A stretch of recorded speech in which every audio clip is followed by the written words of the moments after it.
Hoje na secção de entrevistas do Jornal Imediato temos connosco a professora e investigadora Carla Lopes, do Instituto de Saúde Pública da Universidade do Porto.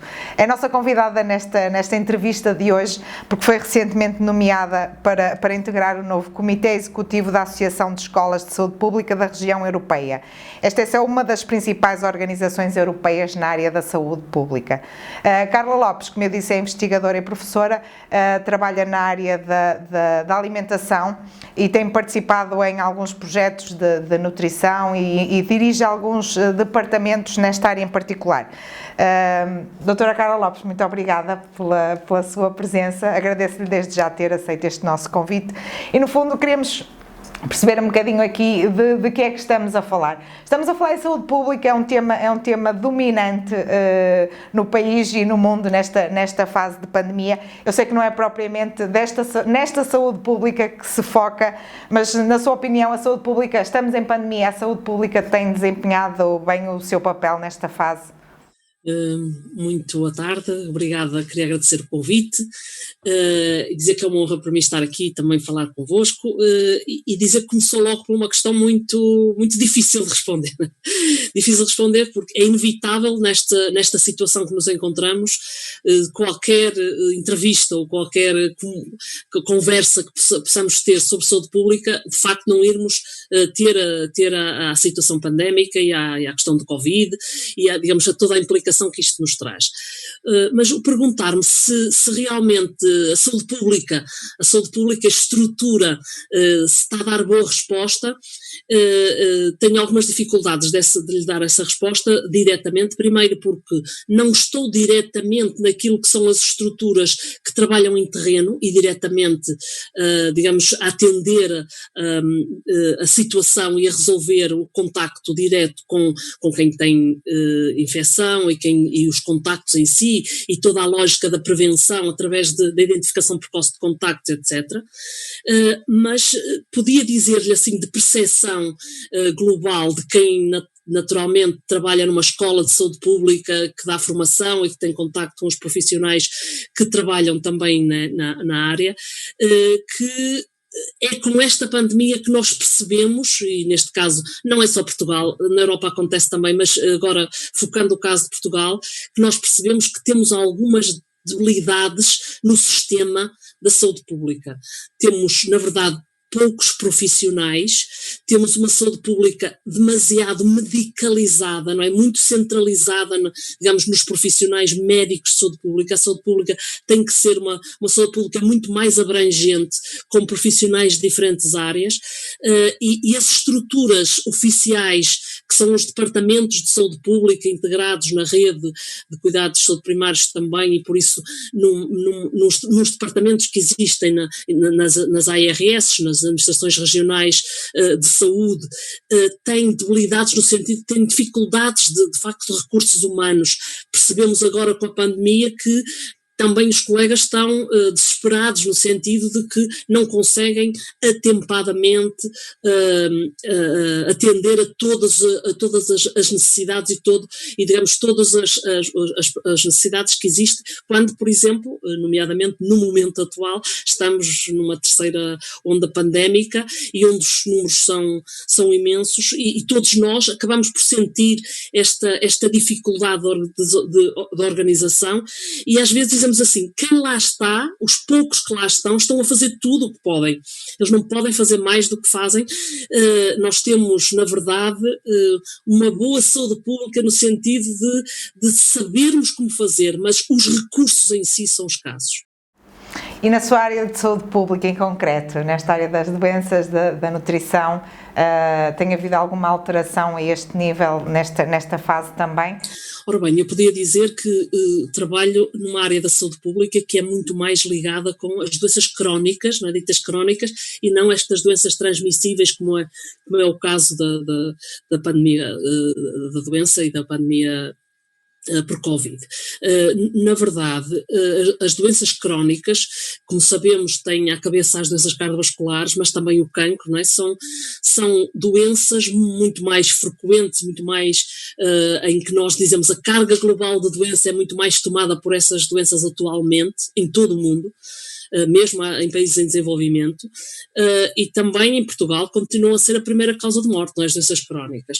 Mas nós, com esta situação pandémica, esquecemos um bocadinho a importância, ou não é esquecemos, mas digamos, temos que lidar com o que é os desafios de uma pandemia no dia-a-dia e também já se fala muito, temos vindo a assistir à ideia mesmo de que há um certo descurar das próprias doenças crónicas e das patologias, digamos, o próprio atendimento em termos de saúde de resposta e das pessoas, de mudanças, das pessoas, de comportamentos, de fatores de risco que fazem com que as pessoas possam estar mais ou menos em risco, em algumas situações pode ser menos, mas de facto há também aqui toda uma mudança que a própria pandemia também afeta naturalmente os fatores de risco e consequentemente as doenças crónicas.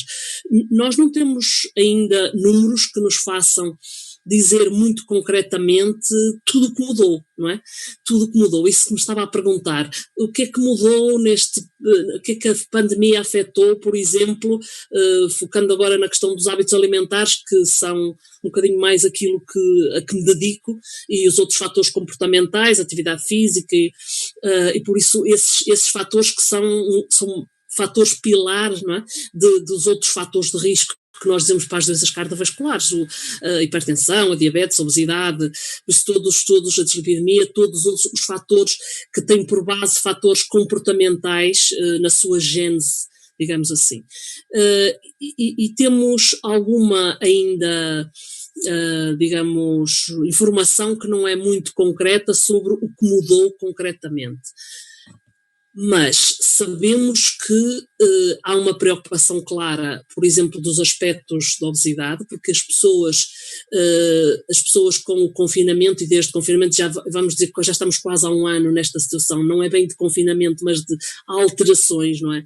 E por isso as pessoas alteraram a sua forma como estavam a fazer o seu exercício, a mobilidade em termos de atividade física, mudaram os seus hábitos no sentido, algumas pessoas até talvez para melhor, porque estão mais em casa, cozinham mais, mas por outro lado também cozinham mais coisas mais calóricas, porque também conseguem ter mais tempo para fazer uns bolinhos e umas coisas caseiras, por isso haverá aqui um misto de eventualmente algumas coisas boas que se ganham com as pessoas mais em casa, mas por outro lado o estar mais em casa, mais disponibilidade para comer, para ter as coisas à mão, para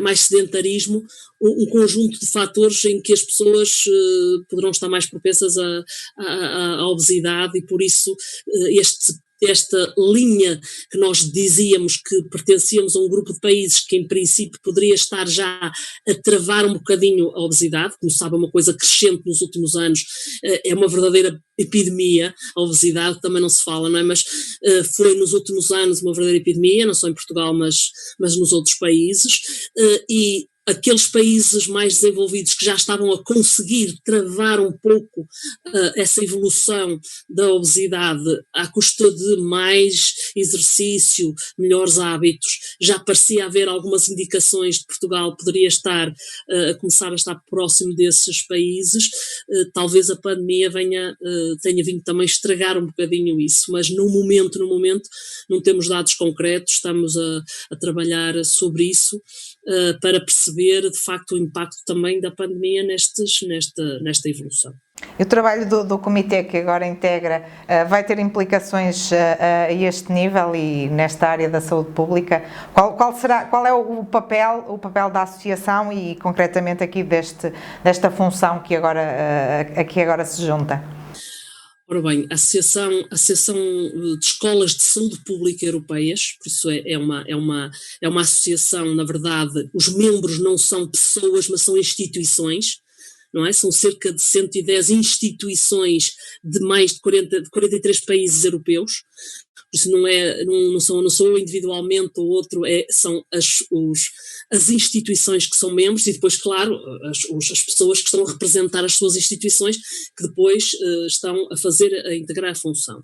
Esta possibilidade de integrar o comitê executivo desta associação no próximo ano ou seja, ainda na verdade não iniciei as funções, porque ainda está o anterior Comitê Executivo está em funções, penso que só lá para maio, junho é que o novo Comitê irá tomar as suas funções.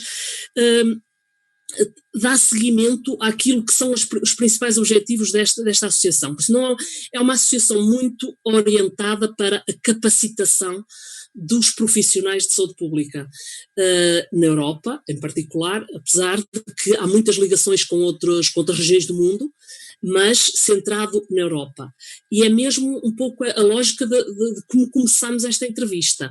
É a lógica de a capacitação dos profissionais de saúde pública. O que é que são os profissionais de saúde pública?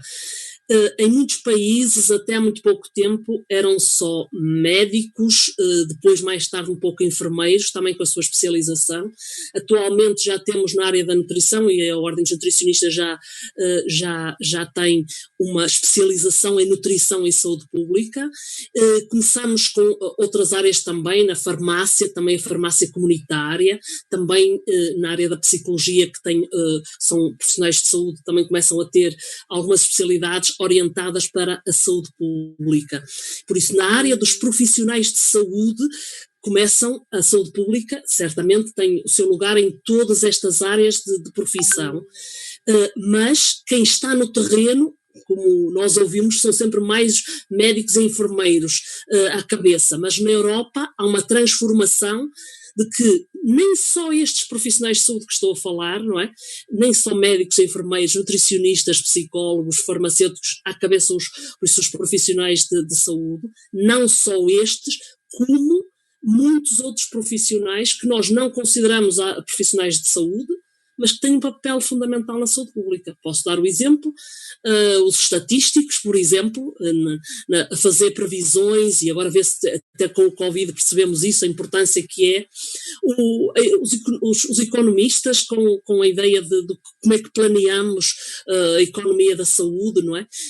Os gestores, sejam pessoas da área de direito, por isso, de muitas áreas de jornalismo, de comunicação, são fundamentais na saúde pública, há muito pouca gente da área da comunicação que esteja muito preparado para situações destas de comunicação de risco, comunicação de situações de risco em saúde pública.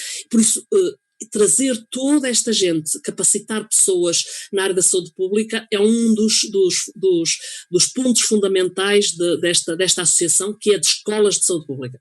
Qual é a situação em Portugal comparativamente aos restantes países nesta sua área em concreto? Portugal, a região, não sei se tem este conhecimento assim mais particular da região, como é que nós estamos a este nível?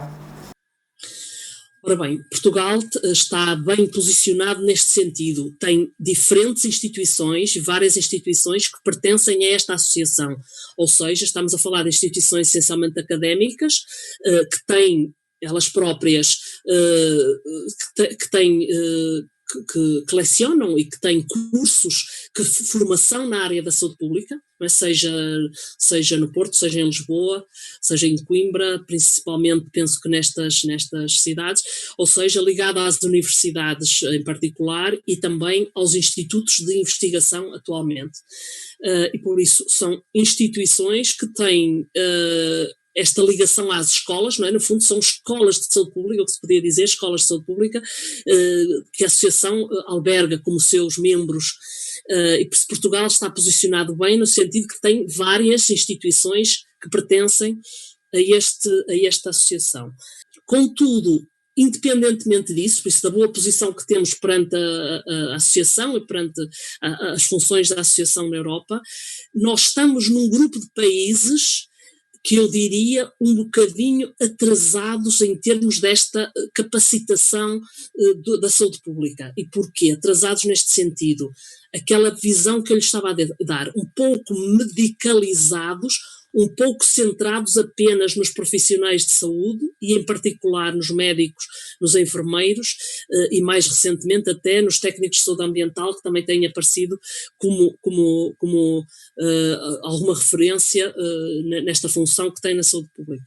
e deixando para trás muitos dos profissionais que também são fundamentais para dar esta visão mais global da saúde pública e da saúde populacional, que outros países têm de uma forma já muito diferente, não é? Olhamos para uma Holanda, mesmo a Alemanha, alguns países que evoluíram bastante no sentido desta abrangência da saúde pública. São as questões sociais que impedem Portugal de acompanhar estes países de que me falava? Não era essa perspectiva que eu queria dizer.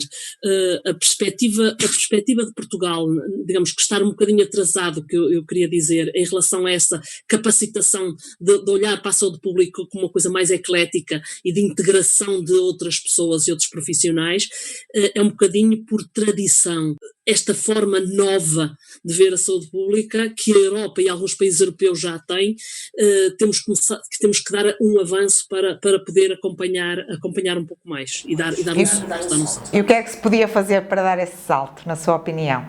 Na minha opinião, primeiro é que esta própria reforma da saúde pública que se está a discutir já há uns anos, mas agora está uma nova comissão e uma nova forma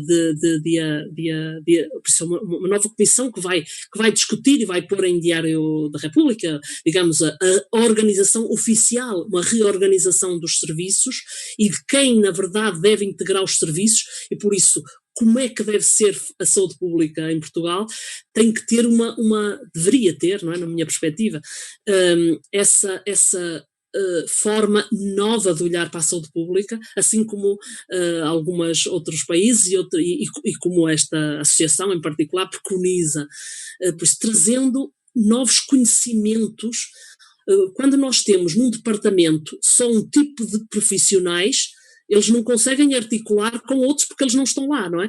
Ou seja, se naquela estrutura organizacional, conseguirmos pensar nos diferentes profissionais que lá deviam estar e que podem interagir e que podem resolver melhor o problema que têm em mãos, é uma forma de tentarmos mudar este paradigma. Eu penso que esta parte estrutural. E depois, a outra parte tem muito a ver, essa parte muito mais com o que nós fazemos diretamente. Nós, digamos, neste caso, eu na academia, na formação que temos, né, nos cursos que oferecemos, na forma como treinamos os ditos profissionais de saúde pública, não é? A forma como os cursos que fazemos e às vezes na própria investigação, da forma como também influenciamos aquilo que pode ser feito em terreno e a forma como é feito. Acredita que essa reforma poderá estar para breve? Ela está para breve, mas temo, sinceramente, que ainda venha um bocadinho à moda antiga, diria eu. Vamos ver se é possível conseguir essas mudanças, mas daquilo que tenho ouvido falar e que tenho conhecimento neste momento do rumo que está a levar, ainda é um bocadinho à moda antiga. E porquê? Porque, na verdade, nós temos muita dificuldade em dizer, por exemplo, eu vou contratar uma pessoa da comunicação para um departamento de saúde pública. Está a entender a minha perspectiva? Ou seja, nós neste momento estamos preocupados em contratar médicos e enfermeiros em primeira linha, não é? Isto até pondo a questão da questão do Covid. Falando aqui só um pouco mais desta questão da alimentação, que é uma área daquelas em que também se debruça, temos visto evolução nos últimos anos em Portugal. Conseguimos dizer que os portugueses, independentemente da fase de pandemia ou de confinamento, que os portugueses começam a ser pessoas mais preocupadas com a alimentação. O que é que acha qual é esta realidade e o que é que pode ser feito em termos de saúde pública a esse nível? Qual seria o seu projeto para a saúde pública na sua área de atuação em particular? Eu penso que todos temos a noção um bocadinho quase empírica que sim, que as pessoas nos últimos anos têm começado a preocupar-se mais com a alimentação. Nós temos alguns hábitos, aliás, quando falamos, eu às vezes digo, em determinadas regiões do país ainda mais, temos hábitos de tradição muito enraizados e muito interessantes e que mudaram nos últimos anos, algumas coisas que mudaram para pior, no sentido de que nós temos embarcado numa alimentação mais processada, não é? Ou seja, numa determinada fase estamos mais expostos àquilo que todos nós conhecemos de fast food, mas não só, mesmo em casa nós compramos mais coisas processadas para trazer para casa, porque é mais rápido, porque é mais fácil, dizem as pessoas, não é? Ou seja, algumas pessoas por falta de tempo perdem um bocadinho o hábito de cozinhar, de ter atenção a essas coisas, mas por outro lado, nos anos mais recentes nós já percebemos, e particularmente começa das camadas mais jovens, não é? As novas gerações, também por formação, é muito importante a escola. Na saúde pública a escola, para o bem ou para o mal, é uma coisa fundamental, é um espaço por excelência de educação e por isso nos últimos anos é claro que os programas escolares, desde a primária, desde o pré quase escolar, áreas como esta da alimentação, dos hábitos, dos comportamentos saudáveis no geral, têm vindo a crescer. E isto começa a dar alguns frutos, porque são quase os filhos que chegam a casa e que dizem aos pais que afinal, não é, o nosso exemplo da reciclagem é o exemplo clássico. Foram os filhos que começam a trazer porque aprendem na escola as cores e essa associação à reciclagem. Mas continuamos a ter alguns problemas que vemos que são de estrutura, por exemplo, na questão da reciclagem, que é, nós conhecemos bem o que é a realidade de zonas mais urbanas, menos urbanas, em que não há estrutura porque não há contentores suficientes e as pessoas não fazem a reciclagem ainda porque não têm essa estrutura. As coisas têm que ser aliadas, mas voltando à alimentação, muitos da mudança de hábitos e de alguma percepção da importância da boa alimentação começa a vir das gerações mais novas. E por isso, apesar de nós dizermos os jovens hoje em dia também são os que mais bebem os refrigerantes, etc., há uma geração que aconteceu isso, não é? Porque houve aqui uns anos, estes últimos 10 anos, houve um boom grande do aumento de refrigerantes, de alguns produtos mais também processados, como eu estava a dizer, mais de pacote, etc.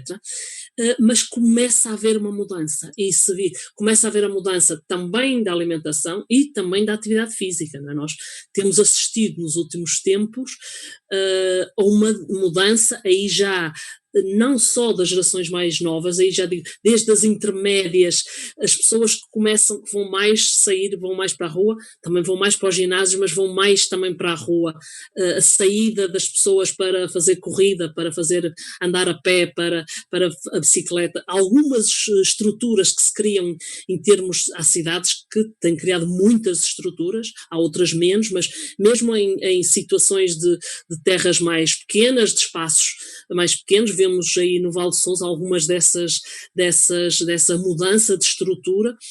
Há algumas mudanças muito orientadas para isso. Começamos a ver alguma mudança que não é ainda suficiente, porque ainda temos um peso grande de muitas gerações, não é? Do resto das gerações que arrastam um bocado porque aprenderam a comer assim como quando eram pequenos e alguns hábitos enraizados, e depois agora com a questão do trabalho, que eu acho que é uma questão muito, muito premente e fundamental em Portugal. Eu acho que nós trabalhamos muito, trabalhamos para além das horas que devíamos, não temos aquela organização do horário como alguns países que vemos na Europa, que no tempo que trabalham, mas estão ali focados e depois saem mais cedo, vão para casa, têm tempo, vão fazer o seu exercício, e os portugueses começam cedo, acabam tarde, têm pouco tempo para esse pensamento. É tudo também questões de estrutura que penso que nos próximos anos mudarão, mas isto são tempos, digamos, décadas para que haja mudança de gerações.